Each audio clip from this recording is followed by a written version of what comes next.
10 सीटों पे होने वाले उपचुनाव को लेकर के तमाम राजनीतिक पार्टियां जो हैं अपना दमखम लगा चुकी हैं, या यूँ कहें कि पूरा ताकत जो है इन 10 सीटों के उपचुनाव पर झोंक दी हैं। तो वहीं बसपा प्रमुख बहन कुमारी मायावती जी पीछे नहीं हट रही हैं, वो भी अपना जो है पूरा दमखम लगा रही हैं, पूरी ताकत जो है झोंक दे रही हैं, क्योंकि अलग अलग हर रोज़ जो है नए फैसले ले रही हैं। बताया जा रहा है कि आकाश आनंद जो उनके भतीजे हैं, अब उनको उन्होंने सामने किया है, या यूँ कहें कि उनके सारे जो कद थे जो लोकसभा चुनाव में उन्होंने छीन लिए थे, क्योंकि कुछ पार्टियों ने टिप्पणी की थी, इसके वजह से वो तमाम उनके जो पद थे आकाश आनंद के छीन लिए गए थे। और मायावती ने कहा था कि आकाश आनंद अभी मैच्योर नहीं है, लेकिन अब 10 सीटों पे उपचुनाव जो हो रहे हैं उसको लेकर के आकाश आनंद को बड़ी जिम्मेदारी बहन कुमारी मायावती जी ने दी है। उन्होंने प्रभारी बनाया है 10 उपचुनाव को लेकर के, और वहीं विधानसभा चुनाव जो है जम्मू कश्मीर, झारखंड, महाराष्ट्र को लेकर भी उन्हें प्रभारी बनाया गया है। और बताया जा रहा है कि जो कद बहन कुमारी मायावती जी ने आकाश आनंद से छीने थे वो सारे वापस कर दिए हैं। और सबसे बड़ी चुनौती ये है आकाश आनंद के लिए, अगर वो 10 जो सीट है उपचुनाव को लेकर के, अगर उसमें से कोई भी सीट जीतती है, अगर निकलता है, तो कहीं ना कहीं आकाश आनंद का जो कद है वो पार्टी में बढ़ जाएगा। देखिए, दूसरी सबसे बड़ी बात है बहन कुमारी मायावती जी की कि अखिलेश और आकाश का नैरेटिव भी सेट करने में लगी हुई हैं,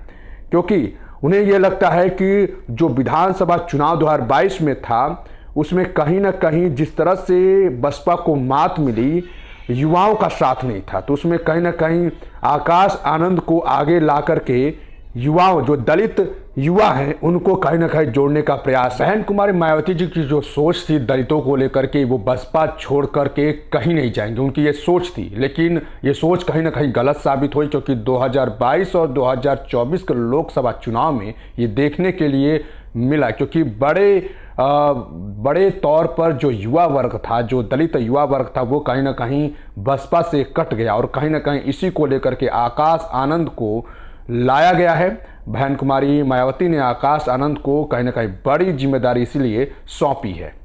और ऐसा हाल हुआ था कि बसपा के जो प्रत्याशी थे उनकी जमानत तक जब्त हो गई थी, तो इसीलिए बहन कुमारी मायावती ने आकाश आनंद को एक युवा चेहरा के रूप में आगे किया है, ताकि जो दलित युवा हैं उनको कहीं ना कहीं जोड़ा जा सके। दलित ही नहीं, तमाम ऐसे युवा हैं उनको जो है बसपा से जोड़ा जाए और एक नैरेटिव सेट किया जाए। दूसरी सबसे बड़ी बात, बोला जाता है कि जो चंद्रशेखर रावण हैं, चंद्रशेखर आज़ाद हैं, वो कहीं ना कहीं उनको ये बताया जा रहा है कि युवाओं की आवाज़ काफ़ी उठाते थे, दलित का आवाज़ काफ़ी उठाते, तो कहीं ना कहीं लोग जो है चंद्रशेखर आज़ाद को दलितों का हितैषी मानते थे। तो कहीं ना कहीं जो ये भी जो आकाश आनंद को चंद्रशेखर आज़ाद के समक्ष जो है खड़ा करने की कोशिश की जा रही है कि आकाश आनंद जो है पार्टी में सबसे पढ़े लिखे और सबसे तेज तर्रार नेता के तौर पर हैं, तो कहीं ना कहीं ये भी चीज़ें देखी जा रही हैं। तो इस सारा मामला जो है, सारा नैरेटिव जो है बसपा सेट करने में लगी हुई है, और कहीं ना कहीं 10 जो सीटें हैं उपचुनाव को, उसे जीतने का पूरा प्रयास जो है कर रहे हैं कि ये सीट जो है कहीं भी इधर उधर ना जाए। और दूसरी सबसे बड़ी बात, आकाश आनंद 2027 के लिए भी अहम भूमिका निभा सकती हैं, अगर ये जो 10 जो सीटें हैं इसमें से अगर बसपा कोई भी सीट निकालती है, तो सबसे बड़ी खबर है। और आकाश आनंद के लिए सबसे अच्छी खबर है कि अगर वो जो है ये सारा सेटिंग कर लेते हैं या चुनाव जीत जाते हैं, तो कहीं ना कहीं बसपा में उनका कद बढ़ जाएगा। तो क्या जो है आकाश आनंद के आने से बसपा में कुछ सुधार होगा? क्या बसपा की कुछ सीटें बढ़ेंगी? क्या जो है